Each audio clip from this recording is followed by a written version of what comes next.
They say love blinds you. They weren't wrong. It sure blinded me until the moment I cornered her and she admitted what I'd already suspected.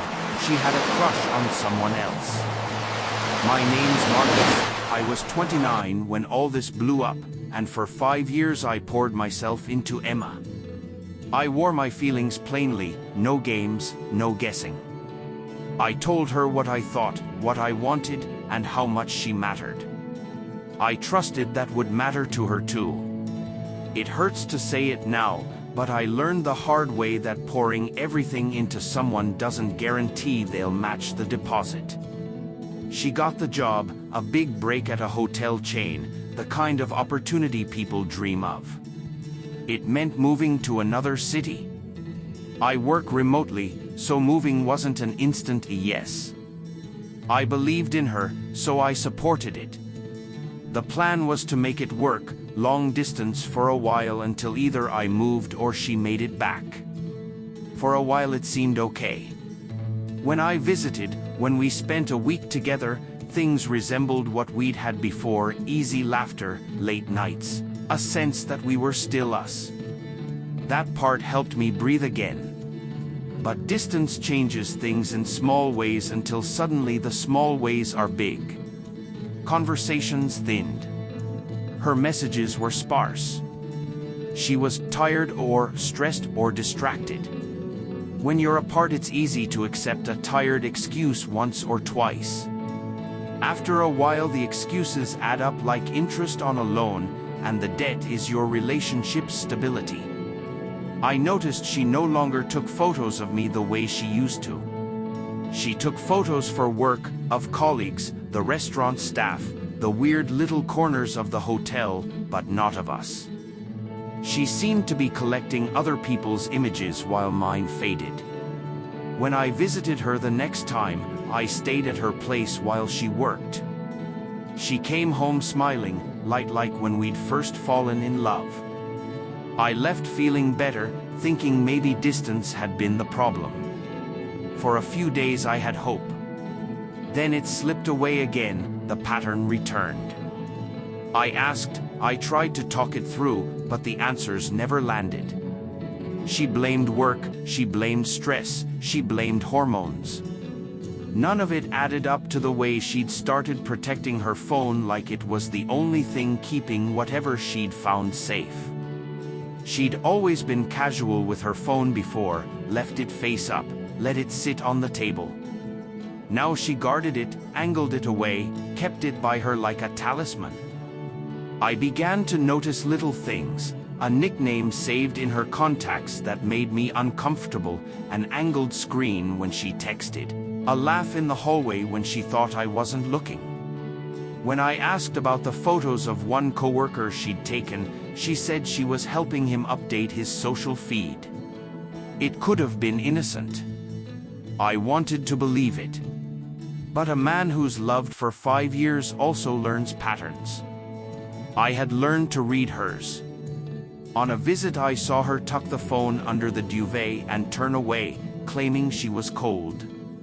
When she left the room for a second, I spotted the preview text on the screen, nothing explicit, just little things, emojis, inside jokes.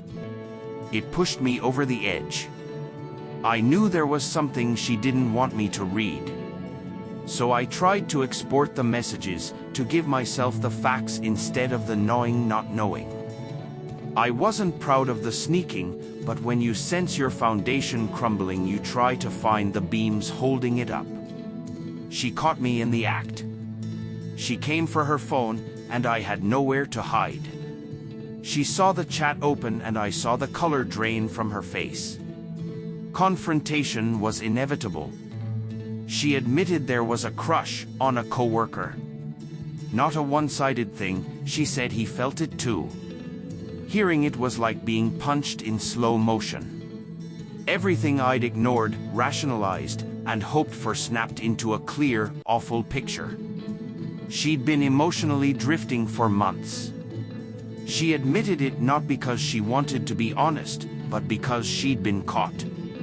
That was the worst sting. It wasn't that she'd developed feelings. It was that she'd let them happen while still calling him her boyfriend. I had invested years of attention and effort, and she'd quietly cultured someone else. I asked the blunt questions: how long, how far, why didn't you tell me, why didn't you end things if you were feeling this way? She tried answers: loneliness, boredom, missing me, a moment of weakness. She begged when I told her I wanted out. She knelt, cried, swore she'd cut it off and rebuild. She promised to tell him to stop, promised to leave that job if she needed to. I listened and packed my bag anyway. The part of me that had been patient finally had a limit. She begged, pleaded, and I felt that old habit of wanting to save what was precious to me. I made a choice. I walked away to a hotel that night because it felt right to create distance when trust is gone. She kept calling me, 13 missed calls in an hour. She sent messages, apologies, tear-streaked voicemails. When the noise quieted, she begged for a second chance. I told her I'd be open to talking, but on my terms. I wanted proof: cut contact, quit the job, come back. She agreed, shockingly. She said she would quit. She said I was worth it. That return felt like a test. When she did move back, I met her twice in the city. The first meeting felt like a warm wind. She seemed relieved. The second one, I saw the truth. Even together, I couldn't trust her. I told her so in a park and watched disbelief turn to panic. People started to record the scene since she made a spectacle. I admitted that my choice to hurt her came from having been hurt deliberately. She screamed and accused me of cruelly planning this. I said yes. I told her she deserved the same heartbreak she'd given me. She shoved me and I kept walking. I left her standing and I let the days do the rest. Back in my city, I lived through the aftermath: voice messages unread, long apology emails left without response, a laughing emoji sent once when her plea read like a ritual. I know how cold that sounds. I know it's not the place people want their stories to end. But after 5 years of pouring my love into someone who kept a secret crush, once I decided to leave, the part of me that had been soft hardened enough to protect what remained. She called, she knocked, she begged on social media. She tried every angle: guilt, shame, promises. I kept to my boundaries. Remember, she hadn't simply been tempted. She had cultivated affection for someone else while still with me. That wasn't a lapse, it was a choice. Trust isn't a fragile vase you can glue back together and pretend the cracks never existed. I made that clear. I could forgive, maybe someday, but I couldn't rebuild trust from a single vow that came the moment she feared losing me. In the weeks after I walked out, she was frantic. She told him to stop. She claimed she had ended things. I didn't know if she meant it. She'd already proven she could maintain 2 emotional lives at once. She had pushed him toward quick decisions once he knew I'd left, making frantic plans and testing the boundaries of what she expected from a second option. Then she did something I still don't understand: she quit her job. She told me she would leave the workplace behind and find something new so that the temptation would be gone. That would have been powerful if it had happened when we were together, if she'd thought of me first. But she chose to act only after the sackcloth of losing me pressed her hard. When she told me she'd quit, part of me wanted to believe her. Maybe it was proof she'd choose me over a crush. But I'd already learned that promises under pressure can be cheap. I told her the truth I'd been building toward. Long distance had revealed that the crush had been a symptom of her inattention, and even if she quit, I couldn't be confident she wouldn't drift again. I wanted more than words. I wanted a life that felt safe, close, present, reciprocal. I asked her to come back for good. She did come back, but the fact of her return didn't erase what had already happened. We met that afternoon in the park and I set the boundary in plain language. I couldn't trust her anymore. She cried, shouted, staged scenes that made neighbors record our fight. She claimed I'd hurt her on purpose. I admitted it. I'd seen the exact moment I wanted her to feel how I did. That confession didn't make me proud, but it felt honest. She called my choice cruel and deliberate. She begged. She fell apart. I kept my distance. After that public rupture, she came to my door many times. She left sobbing messages. She sent long paragraphs pleading for reconciliation. I left most unread. When I replied once with a single laughing emoji, it was because I'd watched too many desperate apologies arrive as performative theater. That emoji was a line, no more. Maybe you'll say that makes me cruel, maybe you'll say it's justice. I don't live in absolutes anymore. I only live to protect what's left, my self-respect and sanity.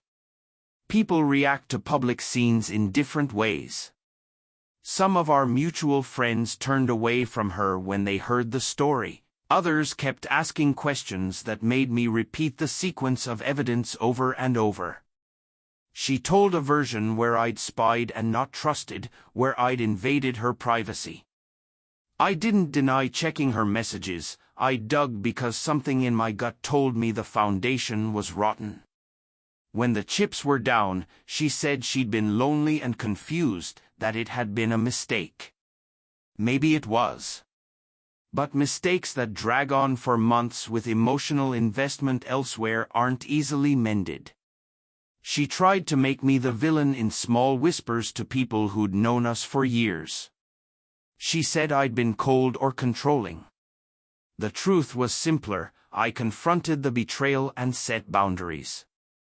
In the weeks that followed, she kept coming to my house, slamming windows, leaving voicemails. I kept the door closed. It felt like the only honest, safe option. She wanted reconciliation, I wanted truth. She offered apologies, I wanted a person who'd never been tempted to stray. She begged, cried, and promised. I left. I watched her break and stayed away. I don't pretend it's noble or pretty. I only know it felt necessary. Time has a way of making things blunt. The more I stepped away, the less the splinter hurt. She continued to try, calls, messages that unspooled into long, vulnerable confessions, but I held to the wall I'd built. She'd played for selfish thrills, then tried to sleepwalk back into the life she'd damaged. I wasn't interested in reopening that door. She accused me of planning to hurt her. Maybe I had. I wanted her to know what it feels like to watch someone you loved walk away. I wanted her to understand that actions have cost. She'd told me somewhere between the lines that she loved me but had allowed a small flame for someone else to grow into a reckless bonfire. Loving two ways at once is the cruelest way to love. After the park incident, she followed like a specter, text after text asking for a talk, begging for redemption. I answered one message and set a condition: no contact with him, full transparency, and a commitment to move back permanently. She agreed publicly and then privately sent me sheepish apologies. She said the crush had been a mistake, that she never meant to hurt me. But it wasn't a one-off lapse. The pattern had been months long, and she'd kept it alive while I was still the person in front of her. I asked myself if I could trust someone who'd let feelings for a coworker metastasize like this. Could I be sure she wouldn't do it again if the right conditions arrived? The obvious answer felt like a no. Trust isn't a switch, it's a muscle you rebuild together. I didn't see her lifting. She did something theatrical once more. She quit the job, moved back, begged in public. She made scenes at my house, at friends' events, left messages, then tried to reason with me. I told her clearly that I wasn't interested. She screamed that I had planned to hurt her. I confirmed it. For a long time she'd stored what she wanted away in private, then expected me to continue as if nothing had shifted. I refused to play that part. Months later, she kept sending messages, alternating between sorrow and entitlement. I left most unread. Once, when she broke down in a voicemail, I deleted it. I had given freely for 5 years. She had chosen another path. I felt no proud triumph when I walked away. I felt exhausted and light. Her life without me became her responsibility. She had what she deserved: loss, regret, the loneliness she'd once blamed on distance. People ask me if I regret the way I left, if I miss the woman I loved. The truth is complicated. I miss what we were. I don't miss how she treated me. Sometimes heartbreak feels like a dull landscape you must cross to get somewhere new. I wanted to protect myself. I wanted to stop giving to someone who kept a crush like a secret garden she watered while pretending to love me. She's been broken. Her begging has become background static in my life. A few times I answered to set boundaries. One final time I laughed, because the performance of regret had worn thin. I know that's cold. I also know the feeling of being ignored while loving hard. I know the taste of betrayal. So maybe what I did wasn't pretty. Maybe it was deserved. If you've been betrayed too, I hear you. If you're on the other side and feel guilt, remember this: being honest before you fall for someone else is the adult thing to do. Keeping secrets and letting someone love you while you cultivate another attachment is how people get shattered. So that's it. She begged, I left. She pleaded, I stayed away. Our long story ended with a set of unread messages and one laughing emoji. She had what she earned: confusion, regret, loneliness. I walked off into something quieter. Maybe not perfect, but mine.